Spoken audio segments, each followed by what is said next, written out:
Prime Asia TV ਦੇਖ ਰਹੇ ਸਾਰੇ ਦਰਸ਼ਕਾਂ ਦਾ ਮੈਂ ਗੁਰਪ੍ਰੀਤ ਸੰਧਾਵਾਲੀਆ ਇੱਕ ਵਾਰ ਫਿਰ ਤੋਂ ਸਵਾਗਤ ਕਰਦਾ ਜੀ program prime discussion with Jatinder Pannu show ਦੇ ਵਿੱਚ। ਤੇ ਇਸ ਵਕਤ ਦੀਆਂ ਖਬਰਾਂ ਦੇ ਉੱਪਰ ਚਰਚਾ ਕਰਨ ਲਈ ਪੰਨੂ ਸਾਹਿਬ ਫਿਰ ਆਪਣੇ ਨਾਲ ਨੇ। ਪੰਨੂ ਸਾਹਿਬ ਬਹੁਤ ਬਹੁਤ ਸਵਾਗਤ ਜੀ। ਪੰਨੂ ਸਾਹਿਬ, ਮੋਦੀ ਸਾਹਿਬ ਦੀ ਸਰਕਾਰ ਦਾ ਦੂਸਰਾ ਸੈਸ਼ਨ ਜਿਹੜਾ ਉਹ ਚੱਲ ਪਿਆ ਤੇ ਅਗਲੇ 5 ਸਾਲਾਂ ਦਾ ਜਿਹੜਾ ਪਹਿਲਾ ਸੈਸ਼ਨ ਸੰਸਦ ਦਾ ਆਇਆ ਪਾਰਲੀਮੈਂਟ ਦਾ, ਉਹਦੇ ਵਿੱਚ ਧੜਾ ਧੜ ਬਿੱਲ ਪਾਸ ਹੋ ਰਹੇ ਆ। ਤੇ ਉਹਦੇ ਵਿੱਚ ਇੱਕ ਬਿੱਲ ਆ ਜੀ UAPA। ਇਹ ਪਹਿਲਾਂ ਤਾਂ ਇਹ ਸਮਝਾਓ ਕਿ ਇਹ ਐਕਟ ਕੀ ਸੀਗਾ ਜਾਂ ਹੁਣ ਇਹਦੇ 'ਚ ਅਮੈਂਡਮੈਂਟ ਜਿਹੜੀ ਆ ਉਹ ਕੀ ਕੀਤੀ ਗਈ ਆ, ਤੇ ਇਹ ਜਿਹੜੀ ਵੀ ਸੋਧ ਪਾਸ ਕੀਤੀ ਗਈ ਇਹਦੇ ਨਾਲ ਫਰਕ ਕੀ ਪਊਗਾ? ਦੇਖੋ, ਪਹਿਲੀ ਗੱਲ ਤਾਂ ਇਹ ਕਿ ਪਿਛਲੇ 5 ਸਾਲ ਭਾਰਤੀ ਜਨਤਾ ਪਾਰਟੀ ਅਤੇ ਭਾਰਤੀ ਜਨਤਾ ਪਾਰਟੀ ਦੇ ਵਿੱਚੋਂ ਵੀ ਮੋਦੀ ਟੀਮ ਜਿਹੜੀ ਸੀ ਜੀ ਉਸ ਵੱਟੇ ਭੰਨਦੀ ਰਹੀ। ਆਹ ਕੰਮ ਕਰਨਾ ਅਜੇ ਨਹੀਂ ਹੁੰਦਾ, ਆਹ ਕੰਮ ਕਰਨਾ ਅਜੇ ਨਹੀਂ ਹੁੰਦਾ ਜੀ। ਇਸ ਵਾਰੀ ਜਦੋਂ 303 ਸੀਟਾਂ ਆਪਣੀਆਂ ਹੀ ਆ ਗਈਆਂ ਤੇ ਭਾਈਵਾਲ ਵੀ ਖੰਘਣ ਜੋਗੇ ਨਹੀਂ ਛੱਡੇ, ਉਦੋਂ ਇੱਦਾਂ 5ਵੇਂ ਗੇਅਰ 'ਚ ਪਏ ਆ। ਰੋਜ਼ ਇੱਕ ਦੋ ਬਿੱਲ ਪਾਸ ਕਰੀ ਜਾਂਦੇ, ਅੜਿੱਕਾ ਹੀ ਕੋਈ ਨਹੀਂ। ਬੜੀ ਸਮੂਥ ਗੱਡੀ ਚੱਲ ਰਹੀ ਹੈ। ਕਾਂਗਰਸ ਵਾਲੇ ਦੂਜੇ ਤੀਜੇ ਆ ਬੋਲਦੇ, ਰੌਲਾ ਪਾਉਂਦੇ ਆ, ਫਿਰ ਵੋਟਾਂ ਪੈਂਦੀਆਂ ਨੇ। 2-3 ਪਾਰਟੀਆਂ ਜਿਹੜੀਆਂ ਵਿਖਾਵੇ ਦਾ ਵਿਰੋਧ ਕਰਦੀਆਂ, ਨਤੀਸ਼ ਕੁਮਾਰ ਦੀ ਇੱਕ ਦੀ ਹੋ ਰਿਹਾ ਜੀ, ਉਹ ਵਿਰੋਧ ਕਰਕੇ ਤੇ ਬਾਅਦ 'ਚ ਕਹਿੰਦੇ ਇਹ ਕਾਨੂੰਨ ਇੰਨਾ ਮਾੜਾ, ਅਸੀਂ ਇਹਦੇ ਖਿਲਾਫ ਪਾ ਕੇ ਵੋਟ ਵੀ ਖਰਾਬ ਨਹੀਂ ਕਰਨੀ, ਬਾਹਰ ਚਲ ਜਾਂਦੇ ਜੀ। ਬੀਜੇਪੀ ਪਾਸ ਕਰਾ ਲੈਂਦੀ ਹੈ। ਪਤਾ ਨਹੀਂ ਕਾਹਲੀ ਕਾਹਦੀ ਹੈ, ਕੁਛ ਕਰਨਾ ਕੀ ਕਰਨਾ ਕੋਈ ਪਤਾ ਨਹੀਂ। ਹੁਣ ਜਿਹੜਾ ਇਹਨਾਂ ਨੇ ਅਨਲਾਫੁਲ ਐਕਟੀਵਿਟੀਜ਼ ਪ੍ਰੀਵੈਂਸ਼ਨ ਅਮੈਂਡਮੈਂਟ ਬਿੱਲ ਲਿਆਂਦਾ, ਬਾਅਦ ਵਿੱਚ ਉਹ ਅਨਲਾਫੁਲ ਐਕਟੀਵਿਟੀਜ਼ ਪ੍ਰੀਵੈਂਸ਼ਨ ਐਕਟ ਬਣ ਜਾਏਗਾ ਜੀ। ਉਹਦੇ 'ਚ ਬਹੁਤ ਕੁਛ ਨਵਾਂ। ਪਹਿਲਾਂ ਤਾਂ 1984-85 'ਚ ਕਾਂਗਰਸ ਪਾਰਟੀ ਨੇ ਲਿਆਂਦਾ ਸੀ ਟਾਡਾ ਜੀ, ਜਿਹੜਾ ਬਾਅਦ 'ਚ ਰੱਦ ਕਰਨਾ ਪਿਆ। ਕਹਿੰਦੇ ਸੀ ਬਹੁਤ ਇਸ ਤਰ੍ਹਾਂ ਦਾ ਕਿ ਜਿਹੜੇ ਮੁੱਢਲੇ ਅਧਿਕਾਰ ਆ ਸੰਵਿਧਾਨ ਦੇ ਚੁਣੇ ਫੰਡਾਮੈਂਟਲ ਰਾਈਟਸ ਜੀ, ਉਹਨਾਂ ਦੀ ਉਲੰਘਣਾ ਕਰਦਾ। ਵਾਜਪਾਈ ਸਰਕਾਰ ਆਈ ਅਤੇ ਉਹਨਾਂ ਨੇ ਜਿਹੜਾ ਟਾਡਾ ਸੀ ਉਹ ਟੈਰਰਿਜ਼ਮ ਐਂਡ ਡਿਸਰਪਟਿਵ ਐਕਟੀਵਿਟੀਜ਼ ਐਕਟ ਉਹਨੂੰ ਰੱਦ ਕਰਕੇ ਉਹਦੀ ਥਾਂ 'ਤੇ ਪੋਟਾ ਲਿਆਂਦਾ, ਪ੍ਰੀਵੈਂਸ਼ਨ ਆਫ ਟੈਰਰਿਜ਼ਮ ਐਕਟ ਲੈ ਆਇਓ। ਉਹਦਾ ਵਿਰੋਧ ਹੋਇਆ ਕਿ ਪੋਟਾ ਤਾਂ ਲੋਕਾਂ ਦੇ ਪੋਟੇ ਕੱਟਣ ਵਾਸਤੇ ਲਿਆਂਦਾ ਤੁਸੀਂ ਜੀ। ਫਿਰ ਕਾਂਗਰਸ ਸਰਕਾਰ ਆਈ ਅਤੇ ਪੋਟਾ ਖਤਮ ਕਰਤਾ। ਹੁਣ ਇਹ ਆਏ ਆ ਅਤੇ ਇਹਨਾਂ ਨੇ ਆ ਕੇ ਬਹੁਤ ਕੁਛ ਨਵੇਂ ਸਿਰੋਂ ਕਰਨਾ ਸ਼ੁਰੂ ਕਰਤਾ, ਜਿਹਦੇ 'ਚ UAPA ਬਿੱਲ ਨਾਲ NIA ਜਿਹੜੀ ਹੈ ਨੈਸ਼ਨਲ ਇਨਵੈਸਟੀਗੇਸ਼ਨ ਏਜੰਸੀ, ਜਿਹੜੀ 2008 ਦੇ ਮੁੰਬਈ ਹਮਲੇ ਤੋਂ ਬਾਅਦ ਕਾਂਗਰਸ ਦੀ ਸਰਕਾਰ ਵੇਲੇ ਖੜੀ ਕੀਤੀ ਗਈ ਸੀ, ਪਹਿਲੀ ਫੋਰਸ ਜੀ, ਉਹਨੂੰ ਮਜ਼ਬੂਤ ਕਰਨ ਦਾ, ਵਿਦੇਸ਼ਾਂ ਤੱਕ ਜਾਂਚ ਕਰਨ ਦਾ ਅਧਿਕਾਰ ਦੇ ਦਿੱਤਾ। ਉਹ ਬਿੱਲ ਪਾਸ ਕਰਤਾ। ਇਹ ਜਿੰਨੀ ਤੇਜ਼ੀ ਨਾਲ ਕੰਮ ਹੋ ਰਿਹਾ ਉਹ ਤੋਂ ਹਰ ਕੋਈ ਹੈਰਾਨ ਹੈ ਜੀ। ਤਾਜ਼ਾ ਕੇਸ ਦੇ ਵਿੱਚ ਇਹ ਬਹਿਸ ਹੋਈ ਹੈ। ਕਾਂਗਰਸ ਵਾਲਿਆਂ ਨੇ ਆਖਿਆ ਕਿ ਤੁਸੀਂ ਸਮਝੌਤਾ ਐਕਸਪ੍ਰੈਸ ਕੇਸ ਦੇ ਵਿੱਚ ਅਸੀਮਾਨੰਦ ਛੱਡਤਾ, ਮਾਲੇਗਾਂਵ ਦਾ ਮਾਮਲਾ ਕਿਸੇ ਪਾਸੇ ਲਾਉਂਦੇ ਨਹੀਂ। ਅਮਿਤ ਸ਼ਾਹ ਨੇ, ਹੋਮ ਮਿਨਿਸਟਰ ਨੇ ਆਖਿਆ ਜੀ ਤੁਸੀਂ ਉਹ ਕੇਸ ਹੀ ਸਿਆਸਤ ਤੋਂ ਪ੍ਰੇਰਿਤ ਬਣਾਏ ਸੀ। ਉਹਨੇ ਜੋ ਕੁਛ ਆਖਣਾ ਸੀ ਸਮਝੌਤਾ ਐਕਸਪ੍ਰੈਸ ਬਾਰੇ ਤੇ ਉਹ ਆਖਣਾ ਹੀ ਆਖਣਾ ਸੀ ਜੀ। ਉਹਨੇ ਮਾਲੇਗਾਂਵ ਵੱਲ ਵੀ ਜਿਹੜਾ ਇਸ਼ਾਰਾ ਕਰ ਦਿੱਤਾ, ਉਹ ਅੱਜ ਤੱਕ ਕਦੇ ਬੀਜੇਪੀ ਸਿੱਧੇ ਤੌਰ 'ਤੇ ਨਹੀਂ ਸੀ ਕਰ ਸਕੀ ਜੀ, ਪਹਿਲੀ ਵਾਰ ਕੀਤਾ। ਇਹਦੇ ਤੋਂ ਅਗਲੀ ਗੱਲ ਵੀ ਇਹਨਾਂ ਨੇ ਕਹਿ ਤਾ ਫਲਾਣੇ ਫੜੇ ਸੀ ਤੁਸੀਂ ਛੱਡਤੇ, ਉਹ ਕਹਿੰਦੇ ਇਹਨਾਂ ਨੂੰ ਤੁਸੀਂ ਛੱਡਤਾ। ਵੀ ਜਿੱਥੇ ਟੈਰਰਿਜ਼ਮ ਦਾ ਸਵਾਲ ਹੈ ਉੱਥੇ ਤੇਰਾ ਅੱਤਵਾਦੀ ਤੇ ਮੇਰਾ ਅੱਤਵਾਦੀ ਨਹੀਂ ਹੋ ਸਕਦੇ। ਅੱਤਵਾਦੀ ਸਿਰਫ ਅੱਤਵਾਦੀ ਹੁੰਦਾ ਜੀ। ਪਰ ਜੇ ਇਹ ਹੋਵੇ ਕਿ ਉਹਨਾਂ ਨੇ ਉਹ ਬਣਾਤੇ, ਉਹਨਾਂ ਨੇ ਉਹ ਬਣਾਤੇ, ਇਹ ਦੇਸ਼ ਚੱਲੇਗਾ ਕਿਵੇਂ? ਕਿਤੇ ਨਾ ਕਿਤੇ ਸ਼ੱਕ ਦੀ ਗੁੰਜਾਇਸ਼ ਰਹੇਗੀ। ਇੱਕ ਸਰਕਾਰ ਜਿਨ੍ਹਾਂ ਨੂੰ ਫੜਿਆ ਕਰੇਗੀ, ਦੂਜੀ ਸਰਕਾਰ ਆ ਕੇ ਛੱਡ ਦਿਆ ਕਰੇਗੀ ਜੀ। ਇੱਕ ਸਰਕਾਰ ਜਿਨ੍ਹਾਂ ਨੂੰ ਹੀਰੋ ਬਣਾ ਕੇ ਅਵਾਰਡ ਦਿਆ ਕਰੇਗੀ, ਦੂਜੀ ਸਰਕਾਰ ਆਖਿਆ ਕਰੇਗੀ ਇਹ ਦੇਸ਼ ਧਰੋਹੀ ਨੇ। ਇਸ ਤਰ੍ਹਾਂ ਦੇ ਦੇਸ਼ ਨਹੀਂ ਚੱਲਦੇ। ਇਹ ਬੜੀ ਗਲਤ ਪਰੰਪਰਾ, ਗਲਤ ਰਵਾਇਤ ਪੈਂਦੀ ਪਈ ਹੈ ਜੀ। ਉਸ ਰਵਾਇਤ ਦੇ ਦੌਰਾਨ ਅਮਿਤ ਸ਼ਾਹ ਕਹਿੰਦੇ ਆ ਕਿ ਪਿਛਲੇ ਜਿਹੜੇ ਕਾਨੂੰਨ ਸੀ ਹੁਣ ਤੱਕ ਅੱਤਵਾਦ ਨਾਲ ਨਜਿੱਠਣ ਦੇ, ਉਹਨਾਂ 'ਚ ਇੱਕ ਕਮਜ਼ੋਰੀ ਸੀ ਕਿ ਜਥੇਬੰਦੀਆਂ ਨੂੰ ਅੱਤਵਾਦੀ ਡਿਕਲੇਅਰ ਕਰਦੇ ਸੀ। ਉਹ ਜਦੋਂ ਅੱਤਵਾਦੀ ਜਥੇਬੰਦੀ ਡਿਕਲੇਅਰ ਹੁੰਦੀ ਸੀ ਉਦੋਂ ਰਾਤ ਨੂੰ ਤੋੜ ਕੇ ਅਗਲੇ ਦਿਨ ਨਵੀਂ ਜਥੇਬੰਦੀ ਖੜੀ ਕਰ ਲੈਂਦੇ ਸੀ। ਬੰਦੇ ਉਹੀ ਸੀ ਕੰਮ ਕਰੀ ਜਾਂਦੇ ਸੀ ਜੀ। ਹੁਣ ਅਸੀਂ ਪ੍ਰਬੰਧ ਕੀਤਾ ਕਿ ਜਿਹੜੇ ਬੰਦੇ ਇਹ ਕੰਮ ਕਰਦੇ ਆ ਉਹਨਾਂ ਨੂੰ ਅੱਤਵਾਦੀ ਡਿਕਲੇਅਰ ਕਰਨਾ।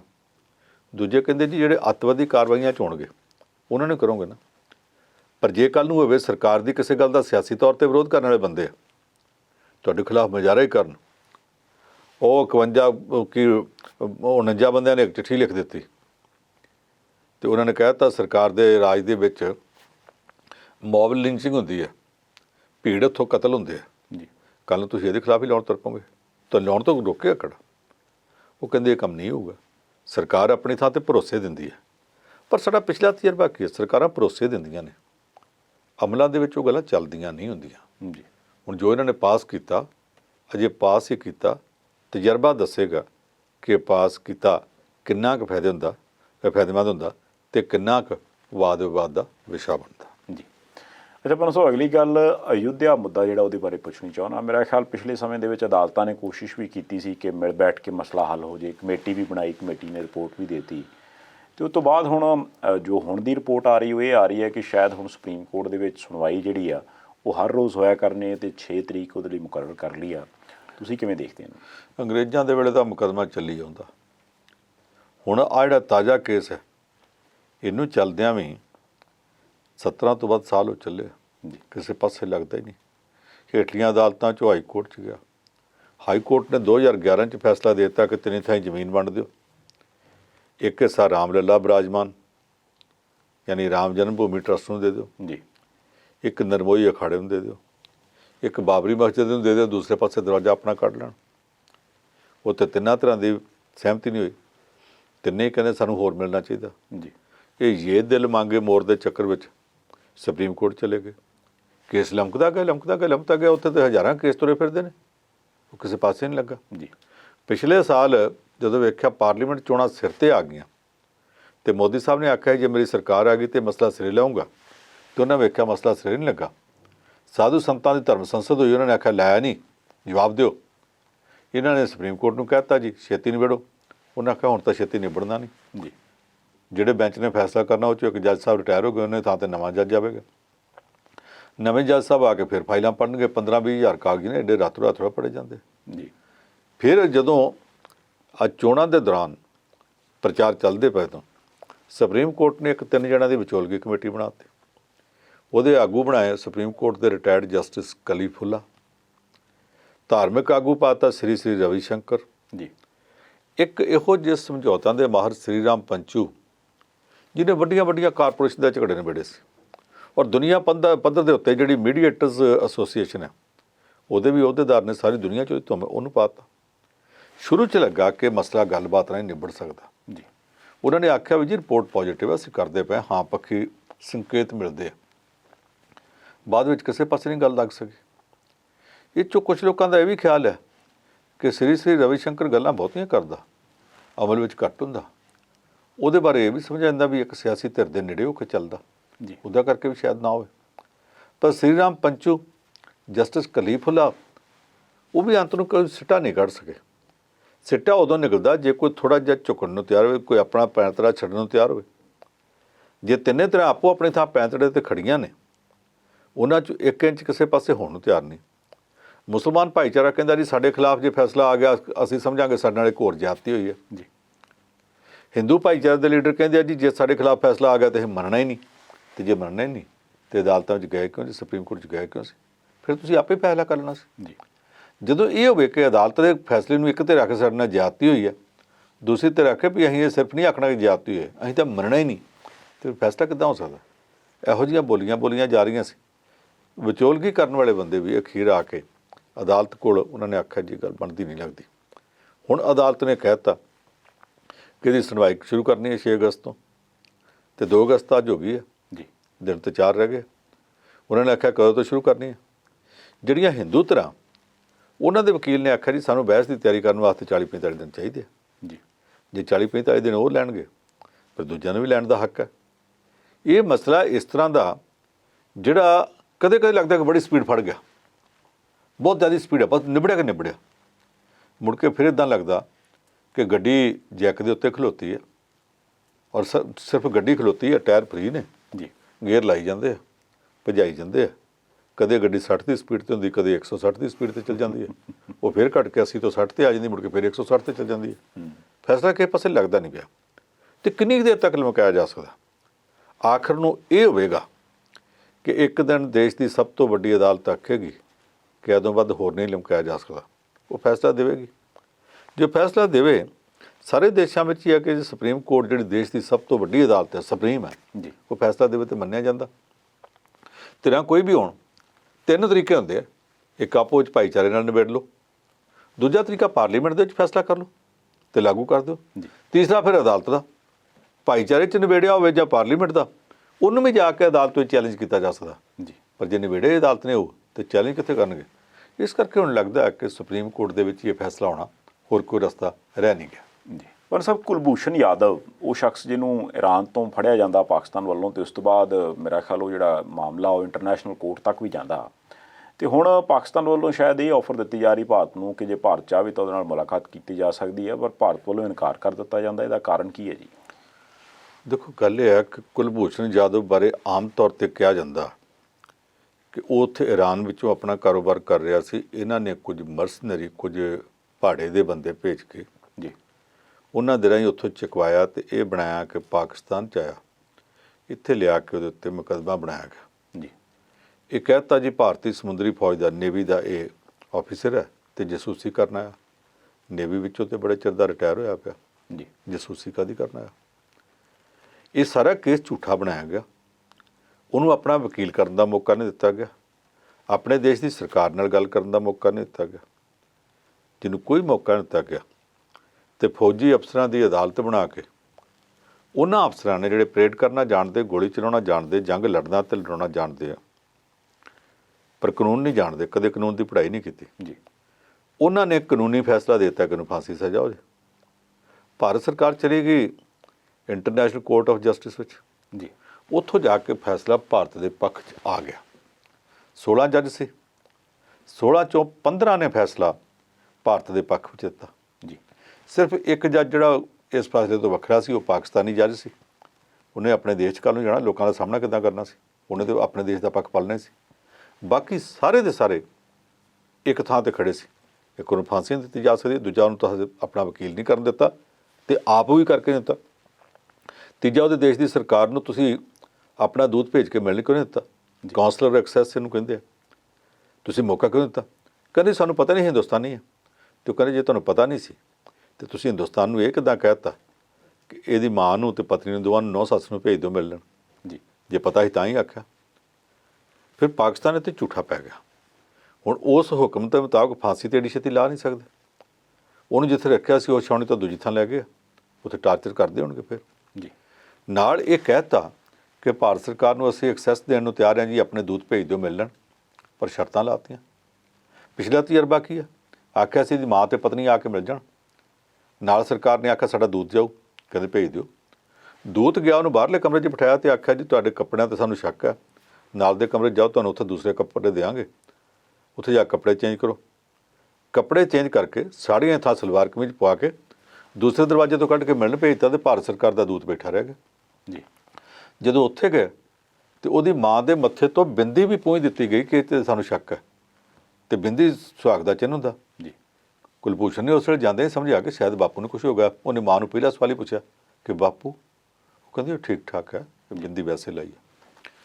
ਹੁਣ ਇਹ ਜਿਹੜੀਆਂ ਗੱਲਾਂ ਨੇ ਜੋ ਉਦੋਂ ਹੋਇਆ ਸੀ, ਹੁਣ ਇੰਟਰਨੈਸ਼ਨਲ ਕੋਰਟ ਆਫ ਜਸਟਿਸ ਨੇ ਆਖਿਆ ਫਾਂਸੀ ਨਹੀਂ ਦੇਣੀ, ਇਹ ਆਖਿਆ ਭਾਰਤ ਸਰਕਾਰ ਨੂੰ ਆਪਣਾ ਦੂਤ ਮਿਲਣ ਦਿਓ, ਪਰ ਫੈਸਲੇ 'ਚ ਇਹ ਤਾਂ ਨਾ ਲਿਖਿਆ ਕਿ ਕਦੋਂ ਮਿਲਣ ਦਿਓ, ਕਿੰਨੇ ਮਿੰਟ ਮਿਲਣ ਦਿਓ, ਕਿੱਥੇ ਮਿਲਣ ਦਿਓ, ਜੀ। ਕਿੱਦਾਂ ਮਿਲਣ ਦਿਓ, ਇਕੱਲੇ ਨੂੰ ਮਿਲਣ ਦਿਓ ਕਿ ਨਾਲ ਕਿਸੇ ਨੂੰ ਮਿਲਣ ਦਿਓ। ਇਹਨਾਂ ਨੇ ਆਪਣੀਆਂ ਸ਼ਰਤਾਂ ਲਾ ਦਿੱਤੀਆਂ। ਜੇ ਉਹ ਕਹਿਣ ਕਿ ਤੁਹਾਡਾ ਇੱਕੋ ਦੂਤ ਆਊਗਾ ਮਿਲਣ ਵਾਸਤੇ ਤੇ ਸਾਡੇ ਦੋ ਉਹਦੇ ਨਾਲ ਬੈਠਣਗੇ, ਇੰਟਰਨੈਸ਼ਨਲ ਕੋਰਟ ਆਫ ਜਸਟਿਸ ਦੇ ਹੁਕਮ ਦੇ ਵਿੱਚੋਂ ਇਸ ਤਰ੍ਹਾਂ ਦੀਆਂ ਟੁਚਰਾਂ ਢਾਹ ਕੇ, ਜੋ ਪੁਰਾਣਾ ਮੁਹਾਵਰਾ ਕਿ ਚੋਰ ਚੋਰੀ ਤੋਂ ਜਾਂਦਾ ਹੈਰਾ ਫੇਰ ਨਹੀਂ ਛੱਡਦਾ, ਜੀ। ਜੋ ਇੱਦਾਂ ਦੀ ਚੁਸਤੀ ਫੇਰ ਵਿਖਾਉਣਗੇ ਤੇ ਭਾਰਤ ਸਰਕਾਰ ਉੱਥੇ ਕਰ ਲੈਣੀ। ਇਹਦਾ ਮਤਲਬ ਇਹ ਜਿਹੜੀਆਂ ਸ਼ਰਤਾਂ ਉਹ ਲਾ ਰਹੇ ਸੀ, ਭਾਰਤ ਸਰਕਾਰ ਨੇ ਆਖਿਆ ਜੀ ਇਹਦਾ ਮਤਲਬ ਕਿ ਤੁਸੀਂ ਸਾਨੂੰ ਮਿਲਣ ਨਹੀਂ ਦੇਣਾ ਚਾਹੁੰਦੇ, ਅਸੀਂ ਇਹਨਾਂ ਸ਼ਰਤਾਂ ਨਾਲ ਮਿਲਣ ਨੂੰ ਤਿਆਰ ਨਹੀਂ। ਜੀ। ਅੱਛਾ ਪਰ ਸਾਹਿਬ ਇੱਕ ਗੱਲ ਦੱਸਿਓ, ਮੇਰਾ ਖਿਆਲ ਥੋੜ੍ਹੇ ਦਿਨ ਪਹਿਲਾਂ ਵੀ ਤੁਸੀਂ ਜ਼ਿਕਰ ਕੀਤਾ ਸੀ ਕਿ ਜੰਮੂ ਕਸ਼ਮੀਰ ਵਾਲੇ ਪਾਸੇ ਕੇਂਦਰ ਸਰਕਾਰ ਦਾ ਬੜਾ ਧਿਆਨ ਆ ਤੇ ਸ਼ਾਇਦ 10,000 ਦੇ ਕਰੀਬ ਜਿਹੜੇ ਫੌਜੀ ਜਵਾਨ ਨੇ ਉੱਥੇ ਭੇਜੇ ਗਏ ਆ। ਹੁਣ ਚਰਚਾ ਚੱਲਦੀ ਆ ਵੀ ਸ਼ਾਇਦ 28,000 ਦੇ ਕਰੀਬ ਹੋਰ ਭੇਜਣੇ ਆ ਜਾਂ ਭੇਜੇ ਜਾ ਰਹੇ ਆ, ਇੱਦਾਂ ਕਿਉਂ? ਇਕੱਲਾ ਇਹ ਨਹੀਂ ਕਿ 28,000 ਹੋਰ ਭੇਜੇ ਜਾ ਰਹੇ ਆ, ਦੂਸਰੀ ਖਬਰ ਵੀ ਨਾਲ ਆਈ ਹੈ ਕਿ ਰੇਲਾਂ ਤੇ ਸੜਕਾਂ ਰਾਹੀਂ ਜਾਣ ਲੱਗਾ ਟਾਈਮ ਲੱਗਣਾ ਸੀ, ਉਹਨਾਂ ਨੂੰ ਫੌਜੀ ਨਹੀਂ CRP ਵਾਲੇ ਬਹੁਤੇ ਭੇਜੇ ਜਾ ਰਹੇ, ਪੈਰਾਮਿਲਟਰੀ ਦੇ। ਜੀ। ਜੀ। ਤੇ ਉਹਨਾਂ ਨੂੰ 에ਅਰਲਿਫਟ ਕੀਤਾ ਜਾ ਰਿਹਾ, ਹਵਾਈ ਜਹਾਜ਼ਾਂ ਰਾਹੀਂ ਚੁੱਕ ਕੇ ਤੇ ਉੱਥੇ ਪਹੁੰਚਾਇਆ ਜਾ ਰਿਹਾ। ਜੀ। ਇੰਨੀ ਤੇਜ਼ੀ ਨਾਲ ਕਿਉਂ ਪਹੁੰਚਾਇਆ ਜਾ ਰਿਹਾ? ਇਹ ਤਾਂ ਗੱਲਾਂ ਚੱਲਦੀਆਂ ਨੇ। ਹੁਣ ਕਈ ਕਾਰਨ ਨੇ, ਉਹਨਾਂ 'ਚੋਂ ਇੱਕ ਕਾਰਨ ਤਾਂ ਸਰਕਾਰ ਦੇ ਨੇੜ ਵਾਲੇ ਲੋਕ ਦੱਸਦੇ ਆ ਕਿ ਅੱਤਵਾਦੀ ਬਹੁਤ ਵੱਡਾ ਤਗੜਾ ਹਮਲਾ ਕਰਨ ਦੀ ਤਿਆਰੀ ਵਿੱਚ ਨੇ, ਤੇ ਪਾਕਿਸਤਾਨ ਆਪਣੀਆਂ ਅੰਦਰੂਨੀ ਮੁਸ਼ਕਲਾਂ 'ਚ ਇੰਨਾ ਫਸਿਆ ਕਿ ਆ ਪਾਸੇ ਰਹਿ ਕੇ ਉਹਨਾਂ ਨੂੰ ਛੇੜ ਕੇ ਕਰਵਾ ਸਕਦਾ। ਇੱਕ ਕਾਰਨ ਇਹ ਹੈ। ਜੀ ਦੂਜਾ ਕਾਰਨ, ਕੁਛ ਲੋਕ ਕਹਿੰਦੇ ਆ ਜੀ ਇਸ ਵੇਲੇ ਭਾਰਤੀ ਜਨਤਾ ਪਾਰਟੀ ਜਿਵੇਂ ਪਾਰਲੀਮੈਂਟ 'ਚ ਇੱਕ ਬਿੱਲ ਪਾਸ, ਦੂਸਰਾ ਤੀਸਰਾ, ਇੱਕ ਮੁੱਕੀ ਚੁਕਲਾ ਦੂਜੀ ਨੂੰ ਤਿਆਰ ਫਟਾਫਟ ਕਰੀ ਜਾਂਦੇ ਆ। ਜੀ ਇਹ ਜੰਮੂ ਕਸ਼ਮੀਰ ਦੀਆਂ ਧਾਰਾ 370 ਤੇ ਧਾਰਾ 35A ਉਹਨਾਂ ਦੋਵਾਂ ਦੀ ਜੜ ਤਾਂ ਨਹੀਂ ਪੁੱਟਣ ਲੱਗੇ। ਜੀ ਇਹ ਹੋ ਸਕਦਾ ਕਿ ਉਹ ਧਾਰਾ ਦੋਵੇਂ ਪੱਟਣੀਆਂ ਹੋਣ ਤੇ ਉਹਦੇ ਉੱਤੇ ਡਰ ਹੋਵੇ ਕਿ ਵਿਰੋਧ ਨਾ ਹੋਵੇ ਤੇ ਉਹਦਾ ਕਰਕੇ ਫੋਰਸ ਪਹਿਲਾਂ ਭੇਜੀ ਹੋਵੇ। ਜੀ ਜੇ ਉਹ ਵੀ ਇਹਨਾਂ ਕਰਨਾ ਹੋਵੇ ਤੇ ਫੋਰਸ ਦੀ ਲੋੜ ਤਾਂ ਫਿਰ ਪੈਣੀ ਹੈ। ਤੀਜੀ ਗੱਲ, ਕੁਛ ਲੋਕ ਇਹ ਕਹਿੰਦੇ ਆ ਕਿ ਭਾਰਤ ਸਰਕਾਰ ਅੱਤਵਾਦ ਦੇ ਸਵਾਲ ਦੇ ਉੱਤੇ ਆਪਣੇ ਤੌਰ ਤੇ ਕੋਈ ਸਖਤ ਕਾਰਵਾਈ ਕਰਨ ਨੂੰ ਤਿਆਰ ਖੜੀ ਹੈ। ਜੀ ਇਹਦੇ ਸਬੂਤ ਕਿੱਥੋਂ ਮਿਲਦੇ ਆ? ਹੁਣ ਤੱਕ ਸ਼ਾਇਦ 4 ਜਾਂ 5 ਵੱਡੇ ਵੱਖਵਾਦੀ ਲੀਡਰਾਂ ਦੀਆਂ ਜਾਇਦਾਦਾਂ ਜ਼ਬਤ ਕੀਤੀਆਂ ਗਈਆਂ ਜੀ ਔਰ ਉਹਨਾਂ ਦੀਆਂ ਕੀਤੀਆਂ ਜਿਹੜੇ ਇੱਥੇ ਲੋਕਾਂ ਨੂੰ ਉਕਸਾਉਂਦੇ ਆ ਕਿ ਵੱਖਵਾਦ ਚਾਹੀਦਾ, ਆਪਾਂ ਕਸ਼ਮੀਰ ਵੱਖਰਾ ਕਰਨਾ ਭਾਰਤ ਤੋਂ, ਜੀ ਪਰ ਆਪਣੇ ਬੱਚੇ ਕਿਸੇ ਨੇ ਆਸਟ੍ਰੇਲੀਆ 'ਚ ਭੇਜੇ ਆ, ਕਿਸੇ ਨੇ ਪਾਕਿਸਤਾਨ 'ਚ, ਕਿਸੇ ਨੇ ਸਾਊਦੀ ਅਰਬ ਤੇ ਦੁਬਈ 'ਚ ਭੇਜੇ ਆ। ਆਪਣੇ ਬੱਚਿਆਂ ਨੂੰ ਬਾਹਰ ਕੱਢ ਕੇ ਇੱਥੇ ਜਿਹੜੇ ਲੜਾਈ ਲੜਦੇ ਪਏ ਆ ਜੀ ਤੇ ਪਾਕਿਸਤਾਨ ਦੀ ਏਜੰਟੀ ਕਰਦੇ ਪਏ, ਉਹਨਾਂ ਦੀਆਂ ਕਰੋੜਾਂ ਰੁਪਏ ਦੀਆਂ ਜਾਇਦਾਦਾਂ ਜਿਹੜੀਆਂ ਬਗੈਰ ਕੋਈ ਕਾਰੋਬਾਰ ਕੀਤੇ ਤੋਂ ਐਵੇਂ ਕਿੱਦਾਂ ਬਣ ਗਈਆਂ? ਜੀ ਉਹ ਜਾਇਦਾਦਾਂ ਕਿੱਦਾਂ ਬਣੀਆਂ ਗਈਆਂ? ਉਹਨਾਂ ਜਾਇਦਾਦਾਂ ਦੇ ਉੱਤੇ ਭਾਰਤ ਸਰਕਾਰ ਨੇ ਜਿੰਨੀ ਸਖਤੀ ਨਾਲ ਪਿਛਲੇ ਦਿਨਾਂ 'ਚ ਕਾਰਵਾਈ ਕੀਤੀ ਹੈ, ਇਹ ਸਮਝਿਆ ਜਾਂਦਾ ਕਿ ਜਾਇਦਾਦਾਂ 'ਤੇ ਕਾਰਵਾਈ ਕਰਨ ਤੋਂ ਬਾਅਦ ਹੁਣ ਉਹਨਾਂ ਦੇ ਜਿਹੜੇ ਗਿਣਵੇਂ ਚੁਣਵੇਂ ਅੱਡੇ ਆ, ਜੀ ਜਿਹੜੇ ਟਿਕਾਣੇ ਆ, ਜਿਨ੍ਹਾਂ ਦੇ ਰਾਹੀਂ ਉਹਨਾਂ ਦੀ ਰਿਕਰੂਟਮੈਂਟ ਹੁੰਦੀ ਹੈ। ਇਹ ਤਾਂ ਪਤਾ ਹੀ ਹੈ ਕਿ ਪੱਥਰਬਾਜ਼ੀ ਜਿਹੜੀ ਹੁੰਦੀ ਹੈ ਫੌਜ ਦੇ ਉੱਤੇ, ਉਹ ਲੋਕ ਆਪ ਨਹੀਂ ਕਰਦੇ, ਜੀ ਕਿਸੇ ਪਾਸੋਂ ਪੈਸਾ ਦੇ ਕੇ ਕਰਵਾਈ ਜਾਂਦੀ ਹੈ। ਉਹ ਪੈਸਾ ਉਹਨਾਂ ਤੱਕ ਪਹੁੰਚਾਉਣ ਵਾਲੇ ਕੌਣ ਹੈ? ਹਵਾਲਾ ਵਾਲੇ ਏਜੰਟ ਵੀ ਫੜੇ ਗਏ। ਇਹ ਸਾਰੀਆਂ ਗੱਲਾਂ ਤੋਂ ਆਮ ਪ੍ਰਭਾਵ ਇਹ ਮਿਲਦਾ ਕਿ ਭਾਰਤ ਸਰਕਾਰ ਇਸ ਵੇਲੇ ਮੁਸ਼ਕਾਂ ਕੱਸਣ ਦੇ ਮੂਡ ਵਿੱਚ ਆ, ਜੀ ਕੋਈ ਇਹੋ ਜਿਹੀ ਸਖਤੀ ਕਰਨ ਦੇ ਮੂਡ ਵਿੱਚ ਆ ਜਿਹੜੀ ਹੁਣ ਤੱਕ ਨਹੀਂ ਹੋਈ, ਤੇ ਉਹਦੇ ਵਾਸਤੇ ਅਗੇਤੇ ਪ੍ਰਬੰਧਾਂ ਦੇ ਤੌਰ ਤੇ 10,000 ਫੌਜ ਪਹਿਲਾਂ ਭੇਜੀ ਸੀ, ਹੁਣ 28,000 ਪੈਰਾਮਿਲਟਰੀ ਫੋਰਸ ਜਿਹੜੀ ਆ ਉੱਥੇ ਹੋਰ ਭੇਜੀ ਜਾ ਰਹੀ ਹੈ। ਜੀ ਕੁਝ ਨਾ ਕੁਝ ਹੋਣ ਵਾਲਾ। ਵਾਜਪਾਈ ਸਾਹਿਬ ਕਹਿੰਦੇ ਸੀ, ਜਬ ਬਾਦਲ ਗਰਜਤੇ हैं जब बिजली कड़कती है फिर कुछ ना कुछ तो होता ही है। ਆਖਰੀ ਸਵਾਲ ਪੰਨੂ ਸਾਹਿਬ ਜੰਮੂ ਕਸ਼ਮੀਰ ਨਾਲ ਰਿਲੇਟਡ ਹੀ ਹੈ। ਮੇਰਾ ਖਿਆਲ ਪਿਛਲੇ ਦਿਨੀ ਟਰੰਪ ਸਾਹਿਬ ਨੇ ਇੱਕ ਸ਼ੋਸ਼ਾ ਛੱਡਿਆ ਸੀ ਜਦੋਂ ਇਮਰਾਨ ਖਾਨ ਹੋਰੀ ਉੱਥੇ ਗਏ ਸੀ ਵੀ ਮੋਦੀ ਜੀ ਦਾ ਮੈਨੂੰ ਆਂਦੇ ਸੀ ਯਾਰ ਵਿਚੋਲਗਿਰੀ ਕਰ ਦਿਓ, ਮਸਲਾ ਹੱਲ ਹੋ ਜੇ। ਫਿਰ ਜਦੋਂ ਵਿਰੋਧ ਹੋਇਆ ਤੇ ਫਿਰ ਉਹਨਾਂ ਮੰਨ ਲਿਆ ਵੀ ਝੂਠ ਸੀ, ਪਰ ਹੁਣ ਉਹਨਾਂ ਨੇ ਆਪ ਹੀ ਬਿਆਨ ਦੇਤਾ, ਆਪਣੀ ਇੱਛਾ ਜ਼ਾਹਰ ਕਰਤੀ, ਕਹਿੰਦੇ ਵੀ ਜੇ ਇੰਡੀਆ ਪਾਕਿਸਤਾਨ ਚਾਹੁਣ ਤੇ ਮੈਂ ਕਸ਼ਮੀਰ ਵਾਲੇ ਮਸਲੇ ਤੇ ਦਖਲ ਦੇ ਸਕਦਾ। ਇੱਦਾਂ ਕਿਉਂ? ਇਸ ਬਾਪੂ ਨੂੰ ਬਹੁਤੇ ਲੋਕ ਇਹ ਸਮਝਦੇ ਆ ਕਿ ਉਗੜ ਦੁਗੜੀਆਂ ਗੱਲਾਂ ਕਰਦੇ ਆ। ਜੀ ਉਹ ਬਾਪੂ ਗੰਢ ਦਾ ਪੂਰਾ, ਉਹ ਹਰ ਗੱਲ ਜਦੋਂ ਕਰਦਾ ਤਾਂ ਉਹਦੇ ਪਿੱਛੇ ਕੋਈ ਕਾਰਨ ਹੁੰਦਾ। ਜੀ ਉੱਥੋਂ ਦੀਆਂ ਅਖਬਾਰਾਂ ਲਿਖ ਰਹੀਆਂ ਨੇ ਕਿ ਰੋਜ਼ ਦੇ 18-19 ਝੂਠ ਬੋਲ ਦਿੰਦਾ। ਜੀ ਮਹਾਸ਼ਕਤੀ ਦਾ ਹੈੱਡ ਹੋਵੇ ਤੇ ਇਹਨੇ ਝੂਠ ਬੋਲੀ ਜਾਵੇ ਤੇ ਉਹਨੂੰ ਪਤਾ ਲੋਕਾਂ 'ਚ ਗੱਲਾਂ ਚੱਲਦੀਆਂ ਨੇ ਕਿ ਮੈਂ ਝੂਠ ਬੋਲਦਾ ਤੇ ਫਿਰ ਵੀ ਬੋਲਣੋਂ ਨਾ ਹਟੇ। ਇਹਦਾ ਮਤਲਬ ਕਿ ਇਹ ਵੀ ਇੱਕ ਨੀਤੀ ਹੁੰਦੀ ਹੈ। ਜੀ ਗੋਬਲਸ ਨੇ ਆਖਿਆ ਸੀ, ਇੱਕੋ ਝੂਠ ਨੂੰ 100 ਵਾਰ ਬੋਲੀਏ ਤੇ ਲੋਕ ਸੱਚ ਮੰਨਣ ਲੱਗ ਪੈਂਦੇ। ਇਹ ਵੀ ਇੱਕ ਨੀਤੀ ਹੈ। ਜੀ ਪਿਛਲੇ ਲੰਮੇ ਸਮੇਂ ਤੋਂ ਜਦੋਂ ਤੋਂ ਆਜ਼ਾਦੀ ਮਿਲੀ ਆ, ਅਮਰੀਕਾ ਵਾਲਿਆਂ ਨੇ ਪਾਕਿਸਤਾਨ ਨੂੰ ਇੱਕ ਦੇਸ਼ ਨਹੀਂ ਸੀ ਸਮਝਿਆ, ਏਸ਼ੀਆ ਦੇ ਵਿੱਚ ਆਪਣੀ ਚੌਕੀ ਸਮਝਿਆ ਸੀ, ਜਿਹਦੇ 'ਚੋਂ ਅਫਗਾਨਿਸਤਾਨ, ਈਰਾਨ, ਇਰਾਕ, ਭਾਰਤ, ਨੇਪਾਲ, ਸ੍ਰੀਲੰਕਾ ਨੇ ਸਾਨੂੰ ਕੰਟਰੋਲ ਕਰ ਸਕਣ। ਇੱਥੇ ਆ ਕੇ ਬੈਠੇ ਹੁੰਦੇ, ਅੱਡਾ ਤੇ ਇੱਥੇ ਹੁੰਦਾ ਸੀ ਪੱਕਾ। ਜੀ ਪਿਛਲੇ ਸਾਲਾਂ ਦੇ ਵਿੱਚ ਪਾਕਿਸਤਾਨ ਹੌਲੀ ਹੌਲੀ ਉਹਨਾਂ ਦੇ ਮਨੋਂ ਲੱਥ ਗਿਆ, ਕਿਉਂਕਿ ਇਸ ਚੌਕੀ ਵਾਲਾ ਜਿਹੜਾ ਪੁਲਸੀਆ, ਜਿਹੜਾ ਨਾ ਪ੍ਰਧਾਨ ਮੰਤਰੀ ਹੋਵੇ ਜਾਂ ਰਾਸ਼ਟਰਪਤੀ ਹੋਵੇ, ਮੁਸ਼ਰਫ, ਆਸਫ ਅਲੀ ਜ਼ਰਦਾਰੀ ਜਾਂ ਨਵਾਜ਼ ਸ਼ਰੀਫ ਹੋਵੇ, ਇਹ ਸਾਰੇ ਹੀ ਅਮਰੀਕਾ ਨਾਲ ਅੱਖ ਮਟੱਕਾ ਵੀ ਕਰੀ ਗਏ ਤੇ ਅੰਦਰੋਂ ਢਾਹ ਵੀ ਲਏ ਗਏ ਤੇ ਅਖੀਰ ਨੰਗੇ ਹੋ ਗਏ। ਜੀ ਉਹਨਾਂ ਨੇ ਕਹਿਤਾ ਹੁਣ ਤੁਹਾਡੇ ਨਾਲ ਗੱਲ ਨਹੀਂ ਰਹਿ ਗਈ। ਉਹਨਾਂ ਦਾ ਪ੍ਰਭਾਵ ਇਸ ਵੇਲੇ ਭਾਰਤ ਵੱਲ ਹੈ, ਪਰ ਇਹ ਵੀ ਸਾਡਾ ਗਲਤ ਪ੍ਰਭਾਵ ਹੈ ਕਿ ਉਹ ਸਾਡੇ ਨਾਲ ਨੇ। ਜੀ ਡੋਨਲਡ ਟਰੰਪ ਇਸ ਵੇਲੇ ਰਾਸ਼ਟਰਪਤੀ, ਅਗਲੇ ਸਾਲ ਉਹਨੇ ਦੁਬਾਰਾ ਚੋਣ ਲੜਨੀ ਹੈ। ਜਦੋਂ ਵੋਟਾਂ ਪੈਣੀਆਂ ਤੁਹਾਡੀਆਂ ਮੇਰੀਆਂ ਤਾਂ ਨਹੀਂ ਪੈਣੀਆਂ, ਜੀ ਅਮਰੀਕਾ ਦੇ ਲੋਕਾਂ ਨੇ ਪਾਉਣੀਆਂ। ਉਹਨੇ ਜਿਹੜੀਆਂ ਨੀਤੀਆਂ ਬਣਾਉਣੀਆਂ ਭਾਰਤ ਦੇ ਜਾਂ ਪਾਕਿਸਤਾਨ ਦੇ ਹਿੱਤਾਂ ਵਾਸਤੇ ਨਹੀਂ ਬਣਾਉਣੀਆਂ, ਉਹਨੇ ਆਪਣੇ ਦੇਸ਼ ਦੇ ਹਿੱਤਾਂ ਬਾਰੇ ਬਣਾਉਣੀਆਂ, ਔਰ ਖਾਸ ਤੌਰ 'ਤੇ ਜਿਹੜੇ ਉੱਥੇ ਕੱਟੜਪੰਥੀ ਲੋਕ ਆ ਜੀ ਉਹਨਾਂ ਦਾ ਧਿਆਨ ਰੱਖ ਕੇ ਬਣਾਉਣੀਆਂ ਨੇ ਤਾਂ ਕਿ ਉਹਨਾਂ ਤੋਂ ਅਗਲੀ ਵਾਰੀ ਵੋਟਾਂ ਲਈਆਂ ਜਾ ਸਕਣ। ਉਹਦਾ ਕਰਕੇ ਉਹ ਗਿਣ ਮਿਥ ਕੇ ਭਾਰਤ ਤੇ ਪਾਕਿਸਤਾਨ ਦੇ ਮਾਮਲਿਆਂ 'ਚ ਦਖਲ ਦੇ ਰਿਹਾ, ਵਿਖਾਵਾ ਕਰਦਾ ਕਿ ਮੈਂ ਕੁਝ ਨਹੀਂ ਕਰ ਰਿਹਾ। ਉਸ ਦਿਨ ਕਹਿ ਦਿੱਤਾ ਇਮਰਾਨ ਖਾਨ ਦੇ ਨਾਲ ਕਿ ਮੈਨੂੰ ਤੇ ਨਰਿੰਦਰ ਮੋਦੀ ਨੇ ਕਿਹਾ ਸੀ ਕਿ ਤੁਸੀਂ ਵਿਚੋਲੇ ਬਣ ਜਾਓ, ਕਰਾ ਦਿਓ ਸਮਝੌਤਾ। ਜੀ ਤੇ ਜਦੋਂ ਅਗਲੇ ਦਿਨ ਭਾਰਤ ਵਾਲਿਆਂ ਨੇ ਪ੍ਰੋਟੈਸਟ ਕੀਤਾ ਤੇ ਉਹਦੀ ਸਰਕਾਰ ਨੇ ਇਹ ਕਹਿ ਦਿੱਤਾ ਨਹੀਂ, ਨਰਿੰਦਰ ਮੋਦੀ ਨੇ ਕਦੇ ਨਹੀਂ ਕਿਹਾ। ਜੇ ਇਹੋ ਗੱਲ ਨਰਿੰਦਰ ਮੋਦੀ ਨੇ ਕਦੇ ਨਹੀਂ ਕਿਹਾ ਤੇ ਫਿਰ ਤੁਸੀਂ ਆਪਣੇ ਰਾਸ਼ਟਰਪਤੀ ਤੋਂ ਅਖਵਾ ਦਿਓ ਜੀ, ਜ਼ਬਾਨ ਗੋਤਾ ਖਾ ਗਈ, ਮੇਰੇ ਵੱਸ ਦੀ ਗੱਲ ਨਹੀਂ, ਨਿਕਲ ਗਈ ਗੱਲ ਤੋਂ ਨਿਕਲ ਗਈ। ਜੀ ਤੇ ਹੁਣ ਹਫ਼ਤਾ ਤੇ ਇੱਕ ਨਹੀਂ ਲੰਘਿਆ ਉਹਨੇ ਫਿਰ ਕਹਿ ਦਿੱਤਾ ਮੈਂ ਵਿਚੋਲਗੀ ਕਰਨ ਨੂੰ ਤਿਆਰ ਹਾਂ ਜੇ ਕਹਿਣ। ਜਦੋਂ ਇਹ ਕਹਿੰਦੇ ਨਹੀਂ ਵਿਚੋਲਗੀ ਕਰ, ਤੇ ਤੂੰ ਕੌਣ ਮੈਂ ਖਾ ਬਖਾ ਬਦੋ ਬਦੀ ਵਿਚੋਲਗੀ ਕਰਨ।